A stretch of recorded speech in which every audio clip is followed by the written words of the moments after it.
इस आईआर को लेके पूरे राजस्थान में जिस तरह से पूरे कार्य किया गया था, कहीं ना कहीं पंजाब केसरी पे भी हमने पूरी खबर चलाई थी।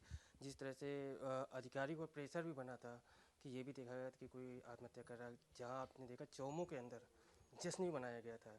तो आज किस तरह से डेटा है, किस तरह से अधिकारियों के काम को आप देख रहे हैं? देखिए हमारे जो पूरी टीम राजस्थान है उसने बड़ी मेहनत की है। और ये एक किसी भी तरह से सरल प्रक्रिया नहीं थी। एक एक मतदाता के घर जाना और एक एक मतदाता से इन्यूमरेशन फॉर्म भरवाना, उससे जानकारियां एकत्रित करना और फिर उसको डिजिटाइज करना। तो ये बहुत ही कठिन काम था। और मैं सबसे पहले हमारी जो टीम राजस्थान के तमाम बीएलओज़ हैं, उनके सुपरवाइज़र्स हैं, ईआरओज़, एईआरओज़ हैं और कलेक्टर्स हैं, उनका आभार व्यक्त करता हूँ। साथ ही जो पॉलिटिकल पार्टीज़ हैं जिन्होंने अपने बीएलएज़ को हर मतदान केंद्र पे नियुक्त किया, उनका भी आभारी हूँ। उन्होंने स्थानीय स्तर पर पर्यवेक्षण किया और इसमें अपेक्षित सहयोग प्रदान किया।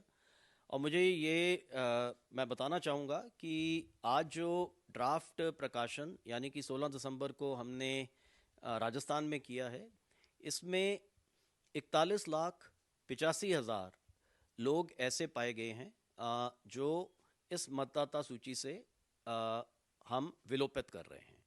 ये सारा डेटा हम सर्चेबल फॉर्मेट में, एक्सेसिबल मोड में सभी कलेक्टर्स यानी कि ज़िला निर्वाचन अधिकारियों और जो मेरी खुद की जो वेबसाइट है इस पे होस्ट कर रहे हैं। इसका मकसद ये है कि कोई भी इस डेटा को पब्लिक डोमेन में देख सकता है। पूरा विवरण एक एक ऐसे व्यक्ति का कारणों सहित अंकित है। और इनमें से अगर कोई व्यथित है उसके पास भी 1 महीने का ड्यूरेशन है, 15 जनवरी तक। अगर वो व्यथित है, उसको लगता है कि उसका नाम सही तरीके से हटाया नहीं गया, तो वो अपना क्लेम पेश कर सकता है और गुण अवगुण के आधार पर उस पे ईआरओ एईआरओ डिसीजन लेके ये तय करेगा कि वो अंतिम सूची जो 14 फरवरी को प्रकाशित होगी उसका वो हिस्सा रहेगा या नहीं रहेगा। आप देख रहे हैं जैसे जिस तरह से कोलकाता के अंदर सोनागाछी जैसा इलाका मिला था, कहीं के राजस्थान में ऐसा कोई माहौल मिला जिसका एसआईआर को लेके उनकी कोई डिटेल नहीं मिली। कहीं थर्ड जेंडर भी है, उनकी भी कोई समस्या, ऐसी कोई समस्या है पूरे राजस्थान में मिला है? नहीं, हमारे यहाँ मैं ये नहीं कहूँगा कि हमारे यहाँ जो भौगोलिक परिस्थितियाँ थी वो सबसे बड़ी चुनौती थी। हमारे यहाँ बहुत सा क्षेत्र मरुस्थलीय है, तो वहाँ बीएलओस को बहुत मशक्क़त करनी पड़ी, बहुत दुर्गम क्षेत्र थे। इसी तरह से हमारा जो दक्षिण राजस्थान का क्षेत्र है, उसमें भी अलग तरह की भौगोलिक चुनौतियाँ थीं। तो यहाँ पे भौगोलिक परिप्रेक्ष्य में जो टीएसपी का इलाका है या जो हमारा डेजर्ट का इलाका है, वो चुनौतियाँ हमारे सामने प्रमुख थीं। पर मुझे अच्छा लगा कि जिन स्टेट्स में एसआईआर प्रारंभ हुआ था, हम डिजिटाइजेशन में भी अव्वल रहे और जो ड्राफ्ट पब्लिकेशन है उसमें भी हम लोगों ने कोई एक्सटेंशन नहीं लिया।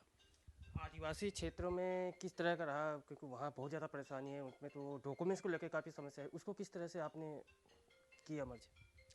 देखिए, जो आदिवासी क्षेत्र है, आदिवासी क्षेत्र में अलग तरह की चुनौतियां हैं। वहाँ क्या है, मगरों के ऊपर जो आदिवासी लोग हैं वो छोटे छोटे ड्वेलिंग यूनिट्स में रहते हैं। उन तक बीएलओ को पहुंचना चुनौतीपूर्ण काम है। उनसे इन्यूमरेशन फॉर्म भरवाना, क्योंकि वो दिन में मजदूरी वगैरह जो बाकी अपनी लाइवलीहुड के लिए उपलब्ध नहीं होते, तो उनसे फिर इन्यूमरेशन फॉर्म भरवाना, जानकारियां एकत्रित करना और उसके बेसिस पे उनको ड्राफ्ट सूची में सम्मिलित करना, ये काफ़ी चुनौतीपूर्ण काम था। पर हमारे बीएलओज ने इन क्षेत्रों में टीएसपी इलाके में बहुत अच्छा काम किया। मेरा आखिरी सवाल, जिस तरह से जो अधिकारी थे कुछ के टेंशन में कुछ जश्न मनाए, उसको किस रूप में देख रहे हैं आप आखिर? देखिए, एसआईआर का जो काम है वो बहुत ही व्यापक स्तर का था, बड़ी ही कॉम्प्लेक्स एक्सरसाइज थी और एक समयबद्ध तरीके से इसको अंजाम तक पहुंचाना था। तो हर जो व्यक्ति होता है उसकी अपनी एक कार्य क्षमता होती है। सो सभी ने इसमें एक अपेक्षित गति से कंट्रीब्यूट किया, तभी हम लोग बिना किसी एक्सटेंशन के इस काम को आज पूरा कर पाए हैं। और जिन्होंने बहुत अच्छा काम किया उनको हम लोगों ने स्टेट लेवल पे रिकॉग्नाइज भी किया, उनको फेलिसिटेट भी किया। कलेक्टर्स ने भी इस तरह के जो अधिकारी हैं उनको अपने स्तर पे भी सम्मानित किया। तो हमारा बेसिक मॉडल इनको इंसेंटिवाइज करना था कि अगर आप अच्छा परफॉर्म करते हैं आपको हम रिकॉग्नाइज करेंगे। और एक अच्छी टीम स्पिरिट इन लोगों ने भी दिखाई। जिन लोगों ने अपना काम पूरा कर लिया तो उन लोगों ने आराम करने की बजाय ये प्रेफर किया कि जिन लोगों का काम थोड़ा पिछड़ रहा था उनके हाथ बटाएं। ये भी उन्होंने वॉलंटरली किया। सो ये बड़ी अच्छी एक टीम भावना थी। और जहाँ जहाँ हमें लगा कि बीएलओस को अतिरिक्त मदद की आवश्यकता है, अतिरिक्त संसाधनों की आवश्यकता है, वो हमने उनको यथासंभव प्रोवाइड की। बिल्कुल, राजस्थान में एसआईआर को लेके जिस तरह से पूरे राज्यों से कहीं न कहीं नंबर ऑफ 1 की बात की जा रहा है, उनको मिला गया है। आपने हर बात पे हर वाक़ पे सुना। कृष्ण कुमार शर्मा के साथ हरनाम सिंह, पंजाब केसरी, जयपुर।